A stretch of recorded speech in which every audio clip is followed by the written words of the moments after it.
জলকীয়া পইতা ভাত আলু পোৰা নহয়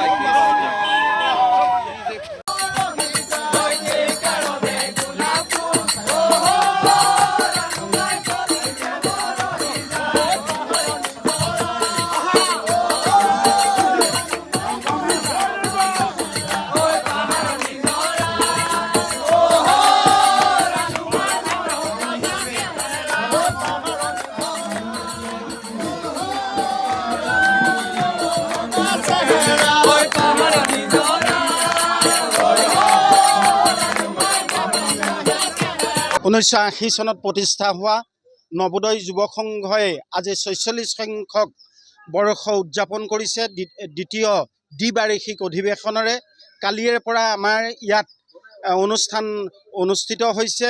পুৱা পতাকা উত্তোলন ৪৬খন পতাকা লগতে মূল পতাকাকে ধৰি ৪৭খন পতাকাৰে আজি এই অনুষ্ঠান কালিৰ পৰা জীপাল হৈ উঠিছে। গাঁৱৰ পুৰুষ মহিলা আবাল বৃদ্ধ বনিতা শিশুৰ পৰা ধৰি সকলোৱে যিটো সমন্বয় যাত্ৰা কৰিবলৈ আগবাঢ়িছে, নবোদয় যুৱক সংঘ এক অনন্য অনুষ্ঠান হিচাপে উত্তৰ পশ্চিম যোৰহাট অঞ্চলত এক খ্যাতি ৰাখিছে। এই নবোদয় যুৱক সংঘই কেৱল যুৱক সংঘৰ কৰণীয় দিশৰ লগতে ৰাস্তা পদূলিকে ধৰি অন্যান্য দিশতো তেওঁলোকৰ মাত মাতি আহিছে। সাহিত্য সংস্কৃতি খেলা ধূলা আদি ইত্যাদি কামবিলাক কৰিছে। 1980 চনত আমাৰ মাজৰ পৰা বৈকুণ্ঠগামী হোৱা প্ৰফুল্ল হাজৰিকাদেৱ প্ৰতিষ্ঠাপক সভাপতি আছিল আৰু তাৰ সম্পাদক আছিল এগৰাকী কৃতি শিক্ষক। সেই কৃতি শিক্ষক শ্ৰদ্ধাৰ শ্ৰীযুত যোগেশ্বৰ বৰাদেৱ এয়া আমাৰ সন্মুখতে আছে।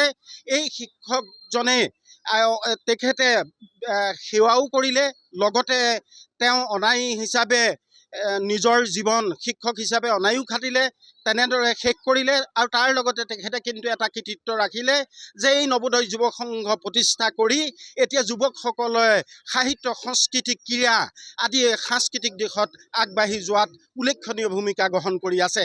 আজি আপুনি দেখিবলৈ পাইছে যে আমাৰ সকলোৰে যেনেধৰণে নিজৰ আটক ধুনীয়াকৈ নিজৰ অসমীয়া সংস্কৃতিক জীয়াই ৰখাৰ যি প্ৰবল অনুৰাগ, সেই ধাৰা বজাই ৰাখিছে, ভৱিষ্যতেও বজাই ৰাখিব। কালি বিষয় বাছনি সভা হৈছে, তেনেদৰে নৱোদয় যুৱক সংঘৰ প্ৰত্যেকজন যুৱক যুৱতীয়ে ইয়াত অংশগ্ৰহণ কৰিছে, মহিলাসকলে গ্ৰহণ কৰিছে আৰু লগতে ইয়াৰ অঞ্চলটোকো সামৰি ইয়াৰ যিখন আদৰণি সমিতি গঠন কৰিছে আৰু প্ৰত্যেককে অঞ্চল ভিত্তিক লোকসকলক প্ৰতিনিধিত্ব কৰি যি সমন্বয় যাত্ৰা ৰাখিছে, এই যাত্ৰা নৱোদয় যুৱক সংঘৰ ভৱিষ্যতৰ বাবে উদ্দীপ্ত হৈ ৰ'ব।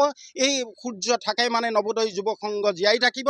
৪৬তম বৰ্ষ অতিক্ৰম কৰিছে, অনাগত দিনত সোণালী জয়ন্তী বৰ্ষ অতিক্ৰম কৰিবলৈ গৈ আছে।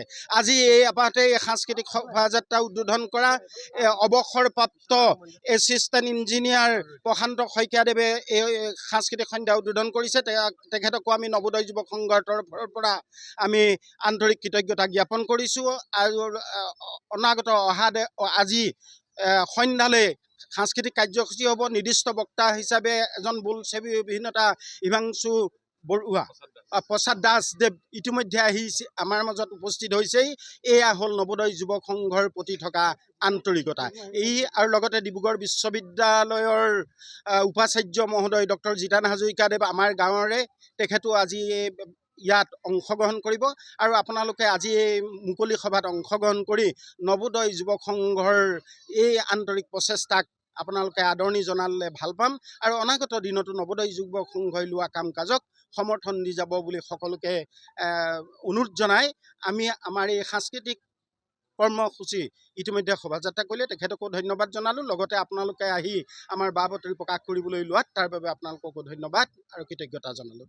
শ্ৰদ্ধাৰ উপস্থিত ৰাইজ, আজি নৱোদয় যুৱক সংঘৰ ৪৬তম বৰ্ষ অতিক্ৰম কৰিলে আৰু আজি দ্বিবাৰ্ষিক অধিৱেশন উপলক্ষে সাংস্কৃতিক শোভাযাত্ৰাৰ এই শুভ আৰম্ভণি কৰা হ'ল। এয়া আমি ঘোষণা কৰিছোঁ। মোক মাতি আনি উদ্বোধকৰ দায়িত্ব দিয়াত নৱোদয় যুৱক সংঘৰ উদ্যোক্তাসকলক মই অশেষ ধন্যবাদ জ্ঞাপন কৰিলোঁ। ধন্যবাদ। সময়ৰ খবৰ সময়ত পাবলৈ ফ'ল' কৰক টাইম অফ আছাম।